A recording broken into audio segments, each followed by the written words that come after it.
Nak, hah? Jajan. Yeay, aing ah.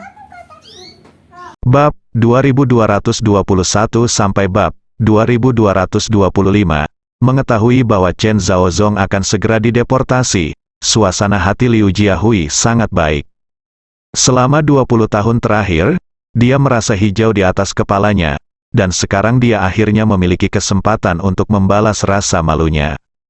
Oleh karena itu, sejak kemarin, dia menghitung detik, hanya untuk mendapatkan Chen Zhaozong kembali secepatnya. Selama Chen Zhaozong kembali, saya tidak tahu berapa banyak orang di Hong Kong yang akan mencoba yang terbaik untuk membunuh Chen Zhaozong karena trik tersembunyi yang mereka buat. Selama dia mati, lampu hijau di atas kepalanya akan menghilang secara alami. Saat ini, ponselnya tiba-tiba berdering. Jadi dia mengeluarkan ponselnya dan berkata sembarangan, "Halo, siapa ini?" Di ujung telepon yang lain, He Ziqiu berkata dengan suam-suam kuku, "Tuan Liu, kan, saya He Ziqiu dari Esu Siping." Liu ekspresi Jiahui tiba-tiba berubah. Dia sangat tersanjung, memegang cerutu di satu tangan dan ponsel di tangan lainnya, dan berkata dengan hormat, "Jadi, Tuan He, saya sudah lama mengagumi Anda dan selalu ingin menemukan kesempatan untuk mengunjungi Anda secara langsung." Setelah itu, Liu Jiahui dengan cepat bertanya lagi. "Omong-omong, Tuan He, saya tidak tahu apakah asisten saya telah menjelaskan situasi kami kepada Anda dengan jelas sebelumnya. Kami sangat berharap dapat bekerja sama dengan is pengiriman. Itu tergantung pada apakah Anda punya waktu bagi kami untuk mengobrol dengan baik. Saya juga memberi Anda kesempatan untuk melaporkan keuntungan kami kepada Anda secara langsung." Bagi Liu Jiahui, asetnya secara alami jauh lebih kuat daripada aset manajer profesional seperti dia Ziqiu. Namun, mengukur nilai seseorang tidak hanya mengukur asetnya, tetapi juga mengukur platform tempat dia berada dan sumber daya di belakangnya. Meskipun He Ziqiu sendiri tidak memiliki aset, dialah yang bertanggung jawab atas seluruh e-shipping, dan kini e-shipping memiliki sumber daya yang melimpah di Asia dan berkembang pesat. Jika dia ingin bekerja sama dengan e-shipping dan memonetisasi sumber daya yang menganggur dari He Ziqiu, dia harus bersikap sopan kepada He Ziqiu. He Ziqiu berkata dengan nada tenang saat ini, "Tuan Liu, mengenai kerjasama, orang-orang Anda mungkin sudah memperkenalkannya kepada saya sebelumnya. Saya pikir kerjasama bukan tidak mungkin untuk dipertimbangkan, tetapi sebelum berbicara tentang kerjasama, kita masih perlu memperkuat hubungan kita. Pengertian?" Liu Jiahui berkata tanpa ragu-ragu, Tentu saja, ini adalah apa yang seharusnya, Tuan He. Jika Anda merasa nyaman, saya akan membawa informasi dan tim ke daratan untuk memperkenalkan Anda secara langsung." He Ziqiu berkata, "Tidak perlu bersusah payah seperti itu. Kebetulan asisten pribadi saya akan pergi ke Pulau Hong Kong dalam 2 hari ke depan. Jika Tuan Liu punya waktu, saya dapat mengatur agar dia mewawancarai Anda, dan dia dapat sepenuhnya mewakili saya." Liu Jiahui berkata dengan terkejut, "Wow, Tuan He, bagus sekali, saya baik-baik saja selama 2 hari terakhir." He Ziqiu berkata, "Lalu ketika jadwalnya sudah selesai, saya akan memberitahu Anda waktu spesifiknya, dan saya akan berterima kasih kepada Tuan Liu karena telah mengatur untuk menerimanya." "Tidak masalah, sama sekali tidak masalah," Liu Jiahui berkata dengan riang. "Kalau begitu, saya akan menerimanya secara pribadi, saya akan membuatnya merasa seperti di rumah sendiri." He Ziqiu tersenyum sedikit. "Oke, mari kita selesaikan dulu."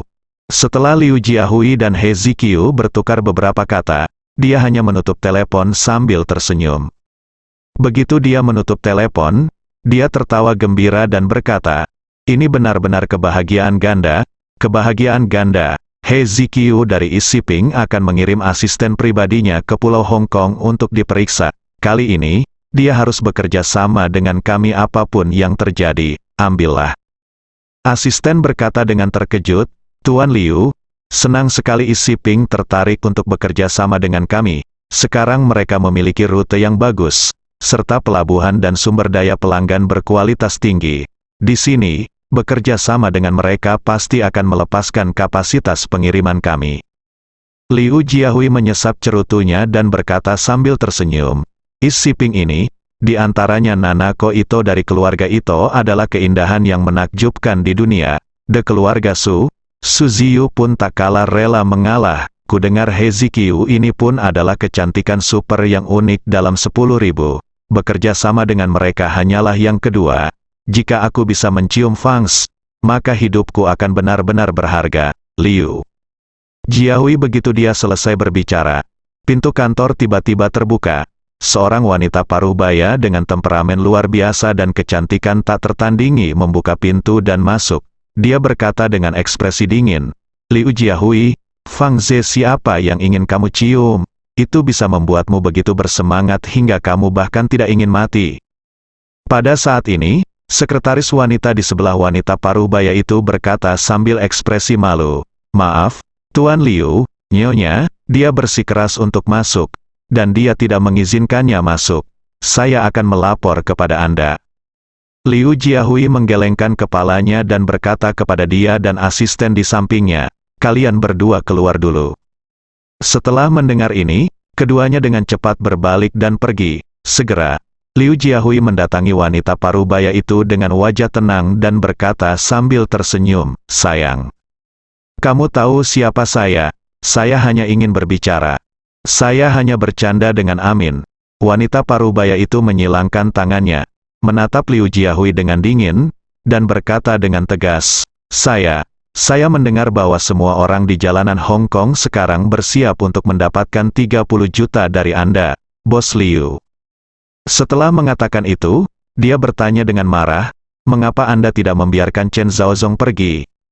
Liu Jiahui tampak polos, berkata, "Hai, istriku, meskipun aku sangat mencintaimu, jika kamu mengatakan ini kepadaku, aku akan tetap sangat sedih. Aku telah berjanji pada Guyan Zong dari Yanjing sejak lama. Demi dia, saya tidak akan memprovokasi Chen Zhaozong itu. Tetapi Chen Zhaozong itu Anda harus ditemukan oleh Biro Imigrasi AS. Anda tidak dapat menyalahkan saya, kan?" Wanita paruh-baya itu berkata dengan marah, "Anda pikir saya adalah seorang 3 anak berusia 1 tahun? Anda pasti berada di balik ini." Liu Jiahui mengangkat tangannya, "Ini tidak adil, istri saya. Chen Zhaozong seharusnya ditangkap oleh Biro Imigrasi dan ada hubungannya dengan saya. Anda tidak dapat curiga bahwa saya informannya, kan? Saya bahkan belum tahu di mana orang itu selama bertahun-tahun. Saya ingin tahu, saya tidak sabar menunggu sampai hari ini." Wanita paruh-baya itu berseru, "Saya tidak peduli apakah Anda menyebabkan masalah atau tidak dalam masalah ini. Saya hanya punya satu permintaan. Segera ambil kembali 30 juta bunga yang tersembunyi, dan obati seluruh pulau Hong Kong. Nyatakan 30 juta bunga yang tersembunyi itu tidak sah." "Saya malu." Wajah Liu Jiahui yang selalu baik tiba-tiba menghilang tanpa jejak. Dia menatap wanita paruh-baya itu dan berkata dengan dingin, "Kamu pikir aku Liu Jiahui? Kura-kura, kamu menarik kembali apa yang kamu katakan. Apa pendapatmu tentang orang-orang di Hong Kong? Mengapa saya, Lo Ka-fai, menjadi orang terhormat? Anda menjelek-jelekkan saya, dan saya telah diolok-olok. 20 tahun kemudian, jika Anda meminta saya untuk mengambil kembali bunga yang tersembunyi sekarang, bukankah itu berarti seluruh jalan raya Hong Kong adalah jalan raya? Saya, Liu Jiahui, harus memakai suami yang istrinya tidak setia ini sampai saya mati." Wanita paruh-baya itu ketakutan dengan ekspresi marah Liu Jiahui dan tanpa sadar melangkah mundur. Selangkah demi selangkah, nada suaranya melembut, dan dia memohon, "Jiahui, aku mohon padamu. Chen Zhaozong telah bersembunyi di luar selama bertahun-tahun dan itu sangat sulit. Jika dia dideportasi kali ini, tolong jangan sampai sulit baginya lagi. Ibuku sudah berusia lebih dari 80 tahun dan kesehatannya tidak baik. Jika Chen Zhaozong meninggal, dia tidak akan punya beberapa hari lagi untuk hidup." Liu Jiahui menjadi marah, mengambil cerutunya, membantingnya ke kakinya, dan memberikannya padanya dengan lambaian tangannya. Wanita paruh-baya itu menamparkan wajahnya, dan kemudian mengabaikan ekspresi terkejutnya, menunjuk ke arahnya dan mengutuk dengan marah, "Fang Jiaxin, jangan memaksakan dirimu terlalu keras. Apakah kamu pikir aku tidak tahu bahwa kamu telah melihat tempat itu di belakangku selama bertahun-tahun? Wanita tua sialan, aku hanya bertahan denganmu demi suami dan istriku. Tidak apa-apa jika kamu tidak melakukannya, tidak tahu bagaimana harus bersyukur. Tapi sekarang kamu begitu percaya diri sehingga datang ke sini untuk memintaku memaafkan Chen Zhaozong. Apa yang ingin kamu lakukan? Apakah kamu ingin lari bersamanya lagi? Fang Jiaxin adalah cinta pertama Chen Zhaozong. Ketika dia masih muda, dia pernah dikenal sebagai Dewi Pulau Hong Kong, dan banyak orang kaya dan elit jatuh cinta padanya. Ketika Chen Zhaozong pergi belajar di Amerika Serikat, dia dan Chen Zhaozong berpisah. Segera setelah itu, Liu Jiahui mengandalkan aura orang kaya raya dan kemurahan hati menghabiskan banyak uang untuk mengubahnya menjadi kekasihnya di rumah si Sundao. Saat itu, Fang Jiaxin hampir memiliki seluruh dunia dalam hal materi. Dia bisa naik pesawat pribadi mewah di pagi hari untuk memberi makan merpati di alun-alun London, dan naik pesawat yang sama ke Laut Aegea yang romantis di malam hari. Saat dia bangun, dia bisa memilih untuk pergi ke New York atau Tokyo, mal mewah untuk berbelanja. Jika tidak terburu-buru, dia bisa naik kapal pesiar pribadi Liu Jiahui dari Pulau Hong Kong ke Maladewa di Samudra Hindia atau Tahiti di Pasifik Selatan. Singkatnya, pada saat itu, semua yang dia inginkan ada dalam jangkauannya. Namun meski begitu, setelah Chen Zhaozong kembali ke Pulau Hong Kong, hubungan lamanya dengan Chen Zhaozong masih diambang putus. Saat itu, dia menyadari bahwa meskipun dia memiliki semua materi, masih ada kekosongan di hatinya yang tidak akan pernah bisa terisi. Lowongan itu adalah Chen Zhaozong. Jadi, ketika dia dan Chen Zhaozong kawin lari ke Amerika Serikat dengan meriah, semua orang di Hong Kong tidak mengerti mengapa dia begitu bertekad untuk pergi. Setelah dia tiba di Amerika Serikat, dia perlahan-lahan menyadari bahwa meskipun lubang di hatinya terisi, hampir segalanya kosong. Dia tidak bisa lagi tidur sampai dia bangun secara alami dan mencari tujuan dadakan di peta dunia seperti sebelumnya. Dia juga tidak bisa selalu menikmati barang dan jasa termahal dan terbaik di dunia seperti sebelumnya. Pada saat itu, dia menyadari apa yang dia tinggalkan. Yang saya serahkan bukanlah Liu Jiahui, melainkan seluruh kesempurnaan yang terkumpul di semua lapisan masyarakat melalui perkembangan peradaban manusia dan masyarakat selama ribuan tahun. Jet pribadi yang ia gunakan untuk terbang merupakan perwujudan teknologi penerbangan sipil tercanggih di dunia dan bahan dekorasi interior terbaik, begitu pula dengan kapal pesiar yang ia tumpangi. Pakaian yang dikenakannya hampir semuanya merupakan pakaian jadi termahal di dunia komoditas, dan semuanya merupakan produk yang dibuat dengan cermat oleh desainer papan atas. Dan perhiasan yang dikenakannya mungkin juga merupakan bagian kecil dari yang paling langka dan paling langka di dunia. Bahkan kasur yang pernah ia tiduri adalah sebuah karya seni yang ditenun sepotong demi sepotong oleh sekelompok pengrajin Swedia menggunakan rambut yang dikumpulkan dari ekor kuda dan kambing dengan tangan. Pengeluaran makanan, pakaian, perumahan, transportasi, makanan dan minumannya adalah yang terbaik di dunia. Namun, setelah dia kawin lari dengan Chen Zhaozong, dia menyadari bahwa meskipun mereka berdua terbang, duduk di kelas ekonomi sempit selama lebih dari 10 jam ternyata sangat menyakitkan. Sedangkan untuk kapal pesiar, itu adalah dunia yang sama sekali berbeda, produk, sulit dipahami. Pakaiannya bukan lagi produk mewah yang dibuat khusus untuknya oleh para desainer papan atas dari Perancis, Inggris, dan Italia, melainkan para pekerja perempuan dari negara-negara dunia ketiga, yang berjalan di jalur perakitan yang kacau, mengenakan pakaian yang sudah usang. Banyak oli mesin menghasilkan pakaian murah yang sama untuk jutaan orang. Pada saat itu, dia menyadari betapa bodohnya pilihan yang telah dia buat. Pada saat itulah dia memutuskan untuk melakukan segala kemungkinan untuk kembali ke Liu Jiahui. Untungnya, setelah dia kembali, Liu Jiahui menerimanya lagi terlepas dari kecurigaan sebelumnya, dan bahkan menikahinya secara terbuka setelah kematian istri aslinya. Dalam 20 tahun berikutnya, dia terus menikmati segala sesuatu yang terbaik di dunia seperti yang dia lakukan saat itu. Namun, Chen Zhaozong masih memiliki kekosongan di hatinya yang tidak dapat diisi. Namun, Fang Jiaxin, yang lebih realistis, memahami kebenaran, beberapa lowongan tidak perlu diisi. Namun, justru karena adanya lowongan ini, ketika dia tahu bahwa Chen Zhaozong akan dipulangkan, dan banyak orang bersiap untuk mengambil nyawanya, dia masih tidak bisa menerimanya. Jadi dia datang ke Liu Jiahui, dengan marah untuk meminta penjelasan. Namun, dia melebih-lebihkan statusnya di benak Liu Jiahui. Dia juga meremehkan kebencian yang dimiliki Chen Zhaozong dalam pikiran Liu Jiahui. Tamparan ini mengenai wajahnya, dan dia sedikit ketakutan untuk sesaat. Karena dia takut kehilangan semua yang ada di sekitarnya lagi. Jadi, dia segera menjelaskan kepada Liu Jiahui, "Jiahui, jangan salah paham. Saya benar-benar tidak bermaksud apa-apa lagi, saya hanya..." Liu Jiahui berkata dengan dingin, "Berhenti bicara, saya tidak ingin mendengar siapa dirimu. Artinya, aku hanya ingin memberitahumu bahwa kamu tidak boleh menyebutkan apapun yang berhubungan dengan 3 kata Chen Zhaozong di depanku di masa depan. Jika tidak, kamu akan menjauh dariku sebisa mungkin." Fang Jiaxin merasa ngeri. Dia tahu bahwa meskipun Liu Jiahui menyukainya dan sangat posesif terhadapnya, dia selalu mewaspadainya. Meskipun dia menikah dengannya, dia selalu terisolasi darinya dalam hal aset. Sebelum Liu Jiahui menikah dengannya, dia telah memintanya untuk menandatangani perjanjian dan secara sukarela menyerahkan semua harta bersama pasangan tersebut.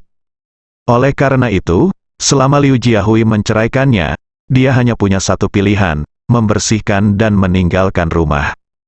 Jadi, sambil menitikkan air mata, dia berkata kepada Liu Jiahui, "Jiahui, saya salah, jangan khawatir, saya tidak akan pernah membuatmu marah lagi." Liu Jiahui mengangguk tanpa ekspresi dan berkata dengan dingin, "Ni, Han seharusnya masih menunggumu." Fang Jiaxin berkata dengan cepat, "Ya, Nyonya Han masih menungguku di arena pacuan kuda. Jiahui, aku akan pergi dulu. Aku akan meminta pelayan untuk memberimu apapun yang kamu ingin makan di malam hari. Bersiaplah." "Tidak perlu." Liu Jiahui melambaikan tangannya, "Saya sedikit kesal sekarang dan ingin sendirian." Fang Jiaxin berkata dengan ketakutan, "Oke, kalau begitu aku akan pergi dulu." Setelah itu, dia dengan cepat berbalik. Dia berbalik dan pergi dengan panik. Keesokan harinya, dini hari di New York. Saat Xiao Churan membuka matanya, Ye Chen masih tidur nyenyak di sampingnya. Dia tidak tahu bahwa Ye Chen keluar sendirian tadi malam dan tidak kembali sampai hampir subuh. Setelah bangun, dia meminta bagian catering hotel untuk membawakan sarapan. Ye Chen baru saja keluar dari kamar tidur, jadi dia bertanya sambil tersenyum, "Sayang, bagaimana tidurmu?" "Bagus sekali." Ye Chen tersenyum sedikit dan menjawab dengan santai singkatnya, sebenarnya dia tidak tidur sama sekali, dia hanya berbaring di tempat tidur, memikirkan hal-hal yang berhubungan dengan organisasi misterius itu. Xiao Churan menyapanya, "Sarapan sudah tiba, ayo makan." Ye Chen mengangguk. Begitu keduanya duduk di meja makan, video Ma Lan dikirim ke Xiao Churan. Segera setelah video itu dibagikan, Xiao Churan melihat ke arah Ma Lan di video itu dan bertanya sambil tersenyum, "Bu, mengapa kamu memposting video itu begitu cepat?" Ma Lan meringkuk mulutnya, menangis, dan berkata pada Xiao Churan, "Churan, tentu saja. Ibu sangat merindukanmu. Kamu tidak tahu betapa kesepiannya ibu berada di rumah sendirian sejak kamu dan Ye Chen pergi. Aku benar-benar tidak ingin tinggal di rumah ini sendirian untuk sementara waktu." Menit. Di sisi lain, Ma Lan menitikkan air mata di depan kamera sambil dengan hati-hati melemparkan obat tetes mata ke titik buta yang tidak bisa terekam dalam video. Xiao Churan melihat ibunya menangis karena kesepian di ujung lain video. Dia merasa tertekan dan tanpa sadar berkata, "Bu, kenapa kamu tidak pergi jalan-jalan dulu? Bukankah Ye Chen memberimu 500.000? Mengapa kamu tidak mendaftar saja? Grup tur kelas atas akan keluar dan bersenang-senang sebentar. Ketika kamu sudah merasa cukup, inilah waktunya bagi kita untuk kembali." Ma Lan mendengar ini dan berkata pada dirinya sendiri, "Putriku, ini ide yang bagus. Tapi kuncinya adalah bagaimana aku masih punya uang untuk bepergian.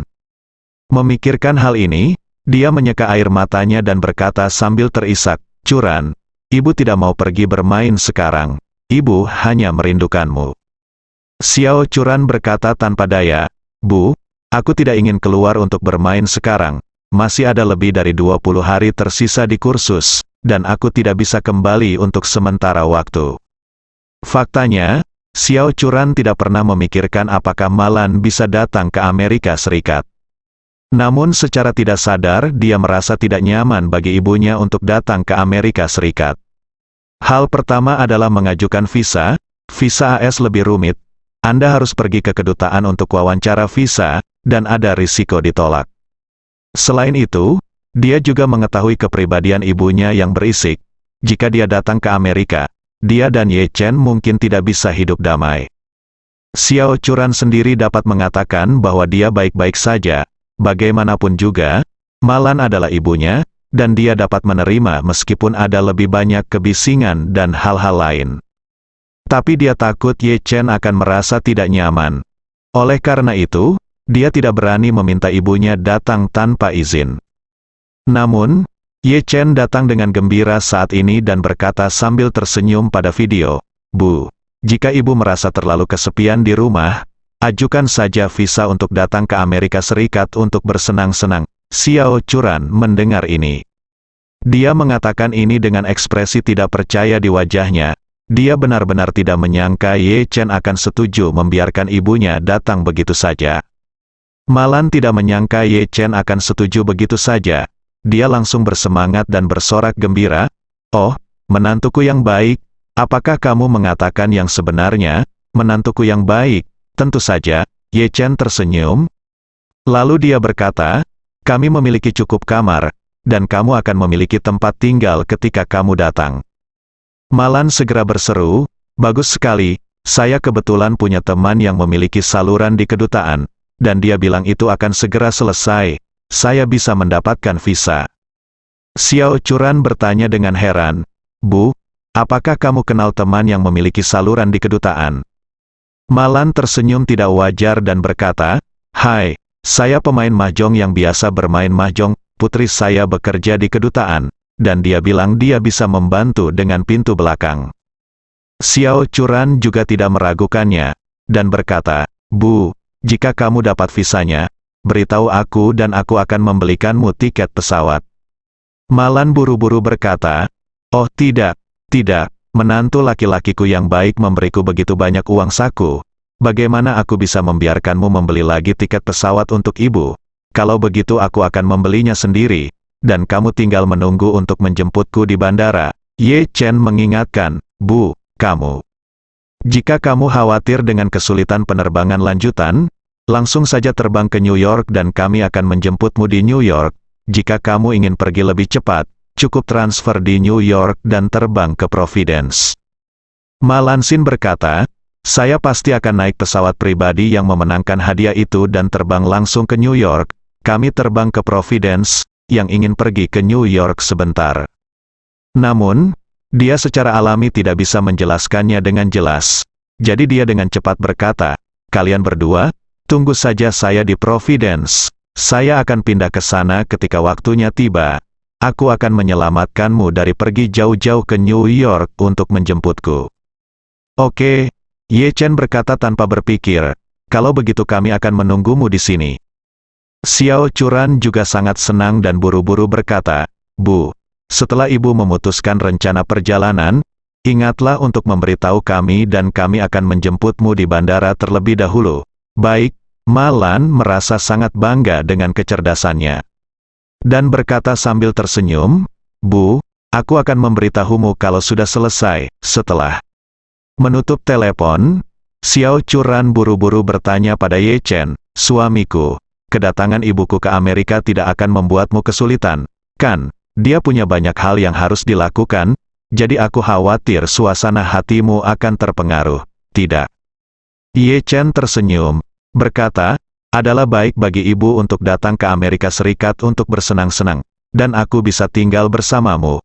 Kamu pasti sangat merindukannya karena kamu sudah lama jauh dari rumah." Xiao Churan mengangguk sedikit dan berkata, "Tumbuh besar, sudah sangat jauh dari rumah dan itu sudah lama sekali, jadi aku pasti sedikit khawatir tentang hal itu. Ye Chen tersenyum tipis dan berkata, kamar hotel yang kita miliki di Providence sangat besar, terlalu kosong untuk ditinggali 2 orang. Ibu ada di sini, sedikit lebih hidup. Melihat Ye Chen benar-benar tidak keberatan, Xiao Churan menghela nafas lega dan berkata dengan lembut, suamiku, terima kasih. Keesokan paginya, Malan sudah mendapatkan visa ke Amerika Serikat. Orang-orang dari perusahaan perhiasan mengonfirmasi kepadanya bahwa waktu keberangkatan pesawat adalah sore ini. Jadi Malan mengenakan pakaian terindahnya di siang hari, membawa hadiah Hermes dari Ye Chen, dan membawa mobil bisnis yang disediakan oleh perusahaan perhiasan ke Jinling, bandara. Di bandara, Malan merasakan layanan VIP kelas atas untuk pertama kalinya. Sebuah mobil bisnis mewah membawanya ke landasan sendirian. 2 staf darat yang cantik membantunya membawa barang bawaannya sambil mengantarnya ke bandara, mengambil layanan pribadi jet ke Amerika Serikat. Gulfstream G650 ini merupakan jet bisnis milik Song Group. Kali ini Wanting Song khusus memindahkan pesawat ini agar Malan bisa terbang sendiri. Bagian dalam pesawat secara alami sangat mewah, membuat Malan merasa seolah-olah dia telah memasuki istana di langit begitu dia masuk. Dia adalah satu-satunya penumpang di kabin besar dan mewah, yang membuatnya merasa kesombongannya semakin besar. Begitu Malan duduk di kursi malas yang sangat empuk dan besar, 3 pramugari wanita cantik maju ke depan. Mereka bertiga pertama-tama membungkuk dalam-dalam kepada Malan, dan kemudian, di bawah kepemimpinan pramugari wanita, mereka berlutut di depannya dalam posisi setengah berlutut dan menatapnya. Pramugari terkemuka berkata, Nona Ma yang terhormat, selamat datang di penerbangan ini. Penerbangan ini langsung dari Jinling ke Providence di Amerika Serikat. Waktu penerbangan sekitar 15 jam. Saya pramugari dalam penerbangan ini, Komandan. Ini 2 di sampingku adalah pramugari kru kami. Kami bertiga akan melayani Anda sendirian selama penerbangan berikutnya. Anda dapat memberi kami pesanan apapun kapan saja jika Anda membutuhkan sesuatu. Malan tiba-tiba dengan kehabisan tenaga perasaan tubuh, dia berkata dengan wajah lega, oh, terima kasih atas kerja kerasmu. Pramugari berkata dengan sangat rendah hati, inilah yang harus kita lakukan. Pada saat ini, di kokpit, kedua pilot juga datang dan membungkuk sedikit kepada Malan.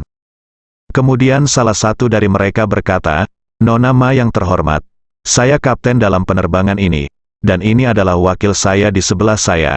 Kami akan berusaha sekuat tenaga untuk memastikan keselamatan, ketepatan waktu dan kenyamanan Anda dalam penerbangan ini. Pesawat telah mengajukan saluran VIP dan dapat mengantri untuk lepas landas kapan saja. Jika Anda siap, kami dapat meluncurkannya kapan saja. Jika Anda masih ingin istirahat sebentar, kami akan menunggu instruksimu di kabin.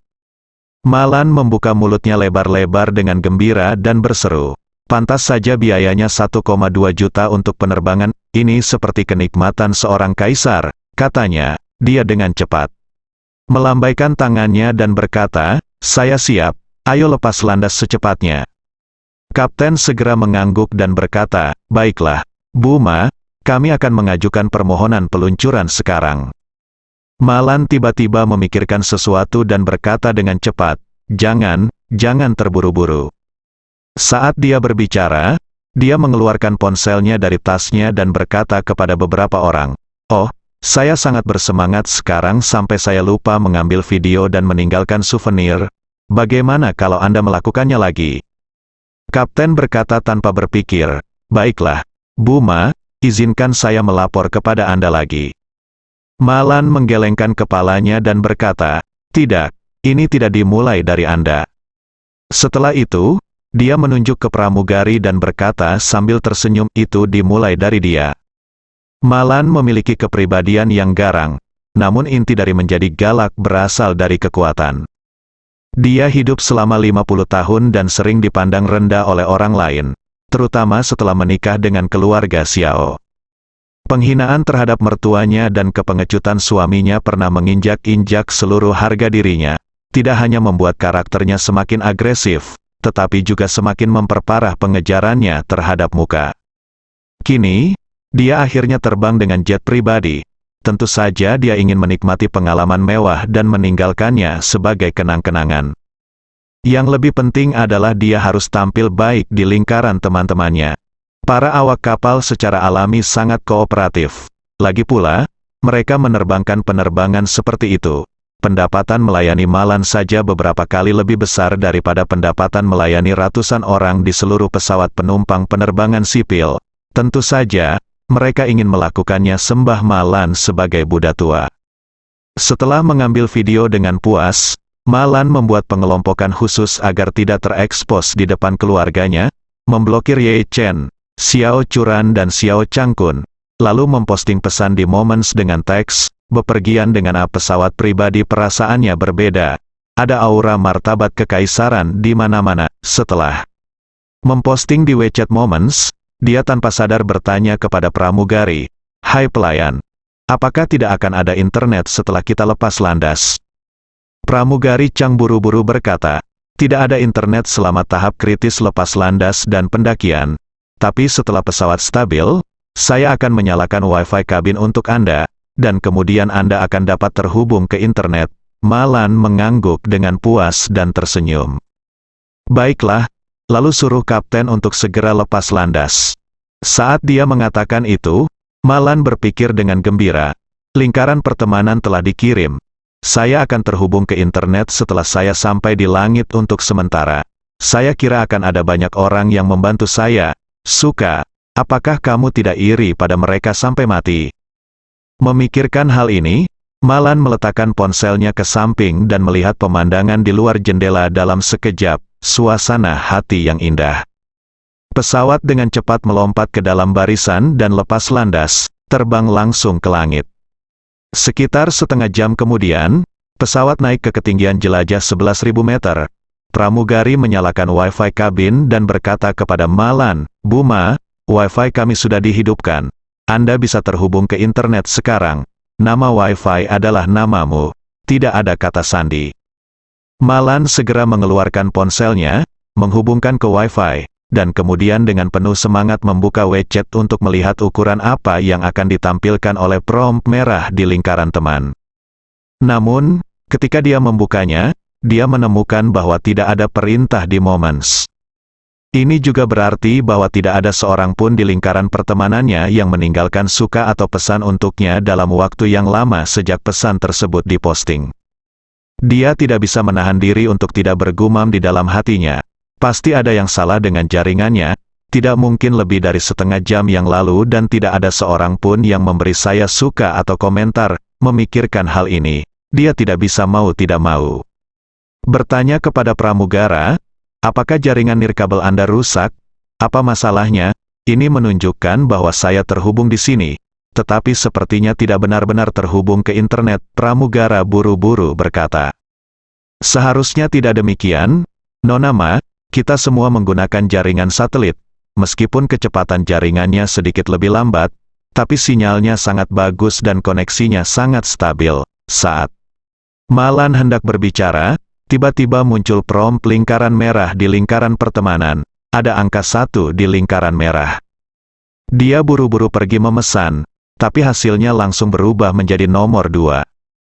Dia segera berseri-seri dengan gembira dan berpikir, akhirnya ada yang berkomentar di lingkaran temanku. Jadi dia segera mengklik, tapi pemandangan ini tidak membuatnya marah setengah mati. Kedua tips tersebut berasal dari Qian Hongyan. Yang satu like dari Qian Hongyan, dan yang lainnya komentar dari Qian Hongyan. Isinya, "Sister Lan, semoga perjalananmu menyenangkan." Malan tiba-tiba merasa sangat tertekan. Dapat menerima like dan komentar dari Qian Hongyan membuktikan bahwa tidak ada masalah dengan jaringan di pesawat, juga membuktikan bahwa tidak ada orang lain yang mengomentari lingkaran pertemanannya sejak lama lepas landas. Hal ini membuat Malan sangat tidak puas. Dia tidak bisa menahan umpatan dalam hatinya, "Sialan, biasanya aku memotret bunga yang patah di taman. Kalau aku tidak memegang tanganku dengan mantap, aku mendapat banyak suka. Apakah aku duduk di sini hari ini? Kami naik pesawat pribadi, dan orang-orang ini tidak mengacungkan jempol. Sial, aku cemburu. Pasti karena cemburu, selama penerbangan berikutnya." Malan hampir sedang tidak ingin tidur. Dia akan membuka momennya sesekali untuk melihatnya. Tetapi sampai pesawat terbang di atas Amerika Serikat, momennya hanya mendapat 1 suka dan 1 komentar dari Qian Hongyan. Hal ini membuatnya beberapa kali hampir menjatuhkan ponselnya, namun pada akhirnya dia harus menerima kenyataan. Jadi, dia hanya bisa menghibur dirinya sendiri di dalam hatinya. Hei, selain anggota keluarga, berapa banyak orang baik yang ada di lingkaran pertemanan? Mereka hanyalah pria yang tidak bisa melihat hal-hal baik pada orang lain. Hah, jika tidak, jangan mengacungkan jempolku. Aku akan menjatuhkanmu. Aku akan terbang ke Amerika dengan jet pribadi, tapi aku masih membutuhkan yang sepertimu. Konyol sekali. Sambil berpikir, dia diam-diam membuka ponselnya. Dan melihat-lihat ketika dia menemukan bahwa masih belum ada suka dan komentar di lingkaran teman-temannya, dia menjadi semakin kesal. Buang teleponnya ke samping, tutup matamu dan istirahat. Setelah lebih dari 10 jam penerbangan, Gulfstream G650 milik Malan akhirnya mendarat di Bandara Providence di Amerika Serikat. Saat ini, sekitar jam 10 malam, waktu Amerika. Ye Chen dan Xiao Churan baru saja menonton konser kedua Gu Qiuyi di Boston dan dalam perjalanan kembali ke Providence. Ye Chen sebenarnya sudah lama mengetahui pergerakan Malan, dan dia menerima kabar tersebut segera setelah pesawat mendarat. Namun, Ye Chen juga tahu bahwa Malan tidak berani membiarkan dirinya dan Xiao Churan mengetahui bahwa dia datang dengan pesawat pribadi. Jadi dia pasti akan menunggu sampai dia turun dari pesawat sebelum menghubungi Xiao Churan. Ye Chen tidak khawatir Malan harus melewati bea cukai sendirian. Lagi pula, Malan juga kuliah dan harus memiliki kemampuan percakapan bahasa Inggris dasar. Setengah jam kemudian, ponsel Xiao Churan tiba-tiba menerima panggilan dari Amerika Serikat. Dia tidak berpikir terlalu banyak, hanya mengangkat telepon dan berkata dalam bahasa Inggris, "Hai." Di ujung telepon yang lain, suara gembira Malan terdengar, "Churan, ini aku di Amerika Serikat." Ketika Xiao Churan mendengar suara ibunya, dia tercengang. Butuh waktu lama baginya untuk kembali sadar dan berseru, "Bu, kapan kamu tiba di Amerika Serikat? Mengapa tidakkah kamu memberitahu kami sebelum keberangkatan?" Malan tersenyum dan berkata, "Aku ingin mengejutkanmu dan Ye Chen. Selain itu, waktu penerbangannya sangat lama. Jika aku memberitahumu sebelumnya, kamu pasti akan mengkhawatirkanku. Jadi aku terbang duluan, Xiao." Tetapi untuk pertama kalinya, dia menemukan bahwa ibunya telah menjadi bijaksana, dan tahu bagaimana mempertimbangkan orang lain. Namun, dia tidak tahu bahwa Malan melakukan ini karena dia takut bahwa dia akan terungkap bahwa dia telah menghabiskan semua uangnya. Oleh karena itu, Xiao Churan buru-buru bertanya padanya, "Bu, di mana kamu? Apakah ini bandara New York?" "Ye Chen dan aku akan menjemputmu sekarang." Malan berkata, "Aku tidak di New York, aku di Providence-mu di mana sih?" "Ah," Xiao Churan berkata dengan terkejut, "Bu, kamu datang ke sini dengan pesawat khususmu sendiri, itu benar?" Malan berkata dengan tidak masuk akal, "Bukankah kamu bilang kamu ingin untuk terbang ke New York dulu? Saya akan terbang ke sini sendiri, penerbangan lanjutan sudah selesai." Xiao Churan bertanya lagi, "Apakah Anda sudah melewati bea cukai? Apakah Anda sudah menyelesaikan prosedur imigrasi?" "Selesai." Malan berkata, "Saya di lobi bandara. Bisakah Anda datang dan menjemput saya sekarang? Jika tidak nyaman, saya bisa naik taksi ke sana. Tetapi saya datang terburu-buru dan tidak pergi ke bank untuk menukar dolar AS. Aku menelepon. Sebaiknya aku meminta koin itu kepada pramugari. Kamu dapat membantu ibu membayar ongkosnya ketika waktunya tiba." Xiao Churan tidak banyak berpikir dan berkata kepada Ye Chen, "Suamiku, ibu telah tiba di bandara. Seberapa jauh kita dari bandara? Apakah nyaman? Apakah kamu akan menjemputnya?" "Nyaman." Ye Chen melirik navigasi dan berkata, "Nyaman, hanya perlu waktu 10 menit untuk sampai ke bandara dari sini." Xiao Churan buru-buru berkata, "Bu, Ye Chen dan aku sedang dalam perjalanan pulang. Hanya 10 menit darimu. Kenapa kamu tidak menunggu kami di bandara untuk sebentar, dan kami akan segera menjemputmu?" Malan tentu saja sangat gembira. dan berseru, "Oh, bagus sekali, ibu ada di sini, menunggumu." 20 menit kemudian, Ye Chen dan Xiao Churan menjemput Malan di bandara setelah pergi selama beberapa hari. Melihat Xiao Churan dan Ye Chen, Malan sangat bersemangat dan berkata dengan gembira, "Oh, Churan, Ye Chen, ibuku merindukanmu selama ini." Xiao Churan berkata sambil tersenyum, "Saya pikir pasti sangat nyaman agar kamu berada di rumah sendirian." Malan tersenyum dan berkata, "Nyaman itu nyaman, tetapi sangat sepi sendirian sepanjang waktu." Setelah itu, dia berkata dengan ekspresi kesal di wajahnya, "Aku kapan saya datang ke Amerika kali ini? Saya lupa menukar dolar AS dan lupa membawa kartu bank saya. Apakah uang yang Anda bawa cukup?" Xiao Churan tidak banyak berpikir dan berkata sambil tersenyum, "Bu, kamu datang ke Amerika untuk mencari kami? Bagaimana kami dapat membayarmu kembali? Jika kamu dapat membelanjakan uangmu sendiri, tetaplah di sini dengan cara yang membumi." Ye Chen juga menyela, "Ya, Bu, kapan kamu datang ke Amerika Serikat? Anda tidak boleh membelanjakan uang Anda sendiri. Pembayaran elektronik tidak terlalu mudah di Amerika Serikat. Nyaman. Saya akan memberi Anda kartu kredit Visa nanti dan memberi Anda uang tunai." Setelah mengatakan itu, Ye Chen berkata lagi, "Ngomong-ngomong, Bu, keamanan di sini di Amerika Serikat tidak terlalu baik, jadi jangan membawa terlalu banyak uang tunai saat kamu keluar." Di tubuhku, ketika Malan mendengar itu Ye Chen ingin memberinya kartu dan uang tunai, matanya tiba-tiba berbinar karena kegembiraan, dan dia berkata dengan penuh semangat, "Dia memang menantu yang baik. Jika tidak semua orang akan mengatakan bahwa dia adalah setengah menantu. Memiliki menantu yang berbakti sepertimu lebih dapat diandalkan daripada memiliki seorang putra sendiri." Ye Chen tersenyum sedikit dan tidak berkomitmen. Dia tahu betul karakter Malan, bahkan jika dia menjadi agresif dan ingin membuat lubang di langit, selama dia memberinya sedikit bantuan, sikapnya akan segera berubah 180 derajat. Oleh karena itu, bisa menangkap Malan dengan sedikit uang juga merupakan kesepakatan yang sangat hemat biaya bagi Ye Chen. Kemudian, keduanya mengantar Malan ke hotel. Ketika Malan memasuki kamar presidensial, dia sangat terkejut hingga tidak bisa berkata-kata.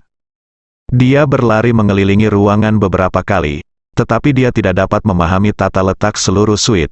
Jadi dia terus berseru, "Ya Tuhan, kamar presidensial suite ini terlalu besar, hanya kalian berdua yang tinggal di sini selama berhari-hari. Bagaimana saya bisa melakukan itu? Sayang sekali." Xiao Churan berkata tanpa daya, "Saya tidak tahu bahwa Ye Chen memesan kamar sebesar itu, sungguh sia-sia."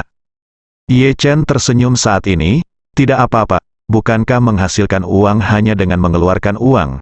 Selain itu, biayanya tidak terlalu besar. Pendapatan dari menunjukkan Feng Shui kepada seseorang sekali saja sudah cukup untuk tinggal di sini selama beberapa bulan." Malan Le tidak bisa membuka mulutnya lebar-lebar dan memuji, "Menantu laki-lakiku masih luar biasa, menghasilkan uang itu seperti angin kencang yang bertiup." Xiao Churan buru-buru berkata, "Bu, tidak mudah bagi Ye Chen untuk menghasilkan uang. Dia bepergian di mana-mana. Beberapa hari yang lalu, dia sering pergi ke New York untuk menunjukkan Feng Shui kepada orang-orang." "Oh." Malan berseru, "Menantu laki-laki saya yang baik masih memiliki bisnis di Amerika Serikat, sungguh menakjubkan." Ye Chen berkata dengan santai, "Semuanya melalui perkenalan dari beberapa teman. Karena mereka percaya pada saya, mereka terus memberi saya nasihat.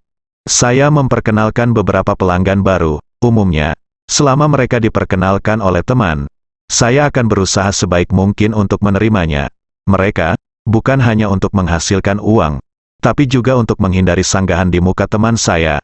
Kalau tidak, teman saya akan memperkenalkan saya kepada pelanggannya dengan niat baik. Akibatnya, saya tidak menerima pesanan dari orang lain, sehingga akan sulit untuk teman ini terjebak di tengah." Malan mengangguk setuju dan berkata, "Menantu laki-laki saya yang baik benar. Mereka memperkenalkan pelanggan kepada kami hanya untuk memberi kami muka. Kami tidak hanya tidak bisa mengelak, tapi kami juga harus melayani mereka dengan baik sehingga mereka dapat memperkenalkan lebih banyak pelanggan kepada kita." Xiao Churan berkata tanpa daya, suamiku, kamu harus berbicara dengan teman-temanmu dan meminta mereka membayar lebih sedikit di masa depan. Perkenalkan beberapa klien agar kamu bisa lebih santai di masa depan. Sebelum Ye Chen dapat berbicara, Malan berseru, menantu yang baik, kamu tidak bisa hanya berpikir untuk bersantai di usia yang begitu muda. Jangan dengarkan Churan. Anak muda sudah hingga bagaimana Anda bisa memiliki hati yang positif dan pekerja keras dan menetap di usia 20-an. Dalam masyarakat modern, uang sulit didapat dan kotoran sulit dimakan. Yang paling penting adalah mendapatkan lebih banyak uang dan menaruhnya di bank Anda akun. Xiao Churan berkata, Bu, maksudku membiarkan Ye Chen menerima lebih sedikit pesanan, dan membiarkannya berbaring tanpa berkata apa-apa. Malan berkata dengan serius, cara yang benar adalah menghasilkan lebih banyak uang sambil kamu masih muda. Jika kamu tidak bekerja keras, akan terlambat untuk bekerja keras lagi ketika kamu bertambah tua. Jangan seperti ayahmu dan tetap bingung sepanjang hidupmu. Xiao Churan tidak tahu bagaimana membantahnya. Saat ini, Ye Chen tiba-tiba menerima telepon dari Wan Pojun. Jadi, dia segera menekan tombol jawab dan berkata, "Halo, Tuan Wan." Wan Pojun di ujung telepon segera berkata, "Halo, apakah ini Tuan Ye Chen Ye? Saya diperkenalkan oleh Tuan Chen. Saya ingin meminta Anda menunjukkan feng shui rumah saya." Ye Chen buru-buru berkata, "Oh, ternyata dia adalah teman Tuan Chen. Halo, saya ingin tahu bagaimana situasi di rumah Anda." Wan Pojun berkata, "Rumah saya di sini Si Sundao, Pulau Hong Kong, adalah sebuah villa seluas sekitar 8.000 meter persegi. Baru-baru ini, anggota keluarga terluka atau sakit tanpa alasan yang jelas, dan banyak hal yang tidak beres. Pesanan. Jadi saya merasa pasti ada yang salah dengan Feng Shui. Jadi saya ingin meminta konsultasi Feng Shui. Guru, datang dan lihat. Tuan Chen merekomendasikan Anda kepada saya, mengatakan bahwa Anda sangat profesional dalam bidang ini." Ye Chen bertanya dengan heran, "Di mana rumah Anda di Hong Kong?" "Iya." Wan Pojun bertanya, "Saya tidak kenal Ye Chen Tuan. Apakah Anda punya waktu baru-baru ini? Jika demikian, saya harap Anda bisa datang sendiri. Situasi saya saat ini sangat mendesak." Ye Chen berkata, "Tuan Chen mungkin tidak memberitahu Anda bahwa saya berada di Amerika Serikat sekarang, bukan di Jinling. Pergi ke Pulau Hong Kong mungkin merupakan sebuah agak merepotkan." Wan Pojun di ujung telepon berkata dengan tergesa-gesa, "Tuan Ye, saya harap Anda meluangkan waktu untuk datang dan membantu saya melakukan penyesuaian apapun yang terjadi. Jika tidak, saya khawatir keluarga saya akan terlibat." Xiao Chu namun, samar-samar dia bisa mendengar suara Wan Pojun di gagang telepon. Ketika dia mengetahui bahwa seseorang dari Hong Kong ingin mengundang suaminya untuk melihat Feng Shui, dia menatap Ye Chen dengan gugup, bertanya-tanya apakah Ye Chen akan setuju selanjutnya. Sisi lain, Ye Chen juga berada dalam dilema saat ini dan berkata, "Saya sedang belajar dengan istri saya di Amerika baru-baru ini. Mungkin tidak nyaman untuk pergi ke Hong Kong." Pihak lain segera berkata, "Tuan Ye, Tuan Chen selalu mengatakan kepada saya bahwa Anda tidak hanya pandai Feng Shui, dia memiliki banyak pencapaian dan orang yang sangat ramah tamah. Saya sangat membutuhkan saat ini. Anda tidak bisa mengabaikan saya begitu saja, Ye." Chen ragu-ragu sejenak dan berkata, "Baiklah, saya akan membicarakannya dengan istri saya terlebih dahulu, dan saya akan menghubungi Anda lagi nanti." Wan Pojun buru-buru berkata, "Tuan Ye, tolong jelaskan kepada Nyonya Ye, bahwa masalah ini tentang kehidupan manusia.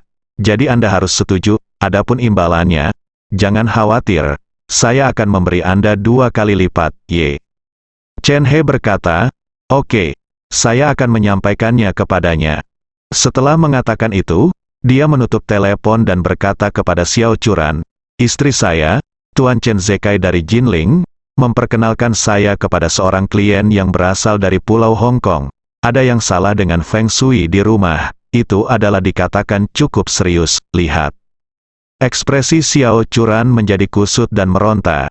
Dia ragu-ragu sejenak dan berkata tanpa daya, "Aku mendengar semuanya. Karena ini semua tentang kehidupan manusia, bagaimana aku bisa menghentikannya? Aku tidak akan membiarkanmu pergi." Ye Chen mengerti dan berkata dengan cepat, "Sayang, kamu baik sekali, dalam hal ini. Aku akan memberitahunya, pesan tiket penerbangan ke Pulau Hong Kong besok pagi." Xiao Churan mengangguk. Dia berkata tanpa daya, karena situasinya sangat mendesak. "Kamu harus pergi lebih awal. Ibu ada di sini dan bisa menemaniku, jadi kamu tidak perlu khawatir, Malan." Juga berkata tanpa berpikir, "Ya, menantu yang baik hukum, karir adalah hal yang paling penting. Pergilah dan lakukan pekerjaanmu jika ada yang harus dilakukan. Kamu dapat yakin bahwa ibumu ada di sini untuk pertama kalinya." Ye Chen berkata, "Terima kasih atas kerja kerasmu, Bu."